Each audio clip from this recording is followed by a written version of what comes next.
ለምን ይቅርታ አትልም ታዲያ? ማለት ለምን ይቅርታ ለምን እንዳላጠፋ ያስቀየምኩ ነገር አለ? አዎ እንዳጠፋሽ ታውቂዋለሽ። ያንቺ ያልሆነ እኔ የለፋሁበት አንድ ሳምንት ሙሉ የለፋሁበት ስራ የኔ ነው ብለሽ ስትወስጂ የእውነት ነው የምልሽ ሊያስደብርሽ ይገባል። አንደኛ ነገር፣ ሁለተኛ ነገር ይቅርታ መጠየቅ አለብሽ ደግሞ ስትያዢ ማለት ነው።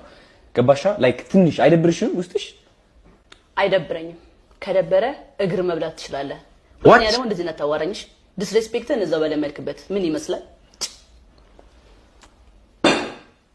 በጣም ትገርሚያለሽ። እንደዚህ አስቤሽ አላውቅም። ልግረም አይመለከትም። እንደዚህ አስቤሽ አላውቅም። እንደፈለክ አስበኝ ብሮ። ሰርተ መውሰድ ትችላለህ የራስህን ነገር አያገባኝም። ተሰጠኝ ወሰድኩት። ግን እኮ አልሰራሽም። ልትጨቃጨቀኝ ደግሞ ግን እኮ አልሰራሽም። በቃ እኔ እንዳደረኩት ማድረግ ትችላለህ ከተሳካለህ። አይገርምሽም? ሪከርድ አድርጌሻለሁ። አድርገኝ ምንም አሁኑኑ አታመጣም። ለቀው ይሄን ልክስክስ ይችላል እንዴ? ክስክስ ስላለ